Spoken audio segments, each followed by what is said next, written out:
Hello and welcome to the World Battery Metals and Mining News for the 19th of August 2024. Ivanhoe's giant Kamoa-Kakula hit Stage 3 commercial copper production in Congo.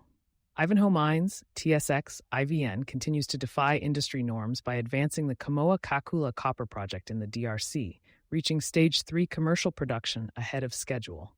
With a concentrator that was completed early and commenced production just 2 months ago, the mine has already reported record-setting production of 35,941 tons in July. This rapid growth is set to continue, increasing Kamoa-Kakula's annual copper capacity from 450,000 tons to over 600,000 tons, and potentially further to more than 90% recovery with future engineering enhancements.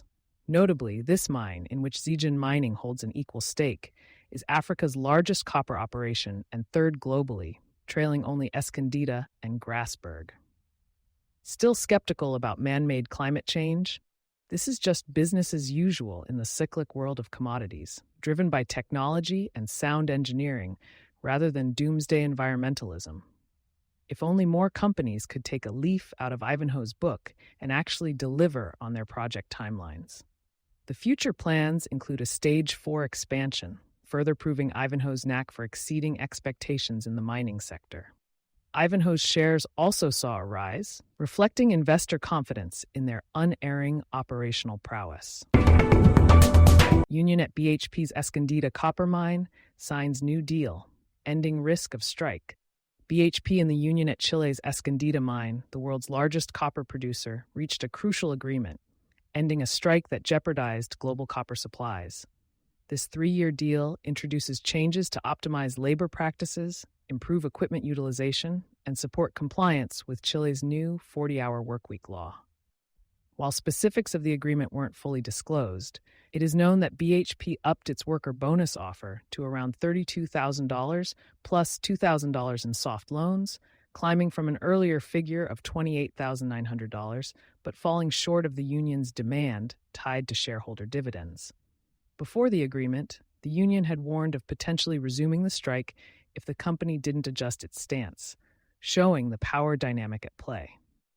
Interestingly, the deal provided a small but noticeable bump in LME copper prices, reflecting market sensitivity to Escondida's output. While this may sound like progress, one can't help but muse on how these negotiations swung like a pendulum over a few grand in bonuses, all while politicians bicker over who controls what in the world's mineral markets. US gives Electra $20 million to build Cobalt plant. Electra Battery Materials Corp. is getting $20 million from the US government to construct North America's sole cobalt refinery in Ontario, close to the automotive hub. This $250 million facility will be crucial for lithium-ion batteries in electric vehicles, aligning with the Pentagon's initiative to secure essential metals for the EV supply chain. Despite cobalt prices plummeting, mainly due to Chinese overproduction, this funding will rekindle construction previously halted by escalating costs. CEO Trent Mell highlights the move as critical for establishing a domestic supply chain, conceding that without such financial interventions, competing with China's subsidized production would be an uphill battle. Also, Electra seeks additional investment from the Canadian government, which already contributed $3.7 million earlier this year. Tetra Technologies invests in lithium tech developer KMX. KMX Technologies has just snagged some notable backers in its latest funding round, with Tetra Technologies and Pure Terra Ventures stepping in to spur the commercial launch of its lithium processing products. This move is part of the bustling direct lithium extraction (DLE) sector, which has dazzled investors eager to revolutionize battery metal production. While financial details remain a mystery, KMX's tech, which ups the ante by concentrating lithium post-brine separation, is set to bolster DLE processes, competing with heavyweights like Veolia. Among its clientele is the UK's Cornish Lithium, and Tetra, in collaboration with ExxonMobil, plans to aid KMX in developing a mobile water treatment system for its operations. With new board members from Tetra and Pure Terra, plus investment from the EU-controlled European Investment Fund and Archer Private Investments, KMX gears up to potentially reshape the industry. Ivanhoe Electric's Saudi JV begins drilling first target. Ivanhoe Electric's joint venture in Saudi Arabia has commenced drilling to investigate chargeability anomalies near the Alumar gold-copper-zinc mine. The exploration is backed by Ivanhoe's swanky Typhoon technology. After kicking off the campaign in late 2023 over the Arabian Shield's vast 48,500 km, the JV zeroed in on what's beneath the Daba anomaly, extending down to about a kilometer.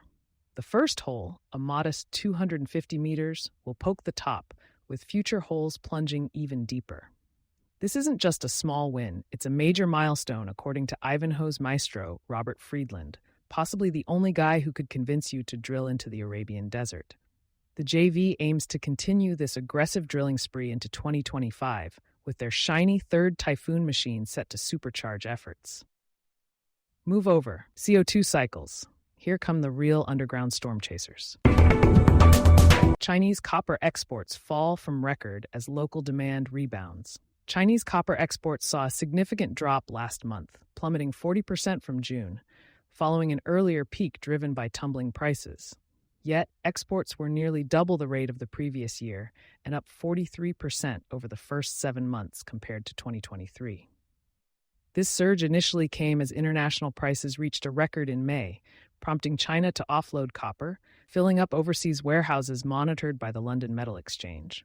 However, with an improving domestic demand and the Yangshan premium signaling a rebound, another decline in exports is anticipated. Interestingly, while China's smelter output dipped in July due to tighter global copper concentrate supplies, it still showed a 6.7% year-over-year increase. The balancing act between green transition-driven demand and headwinds from the sluggish property market continues to influence the market. Some relief was noted on the Shanghai Futures Exchange as stockpiles eased. With Chinese power grids ramping up orders, the expectation is that August's export volume will normalize. Meanwhile, LME copper prices showed a mild recovery, though still well below May's peak. Looks like the unpredictable tides of the copper market are giving Chinese exporters a run for their money. Euro Manganese shares jump after offtake deal with U.S. cathode specialist.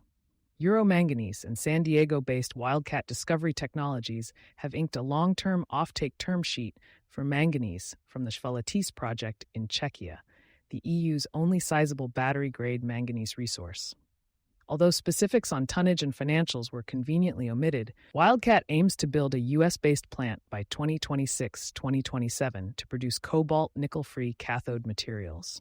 Chvaletice plans to process 98,600 tons annually of high-purity manganese sulfate monohydrate and 14,890 tons of high-purity electrolytic manganese metal. An impressive 2.5 million tons of HPMSM and 372,300 tons of electrolytic manganese are expected over the project's life. The project cleverly involves cleaning up decommissioned mine tailings, a PR win for clean mining. Euro Manganese will convert these materials to high-purity forms in Quebec before piping them directly to adjacent cathode plants. Shares soared 14% in Toronto upon announcement. Nice bump for a company worth merely $16 million.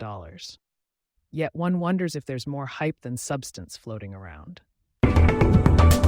Regis Resources says project not viable after Australia's gov't order.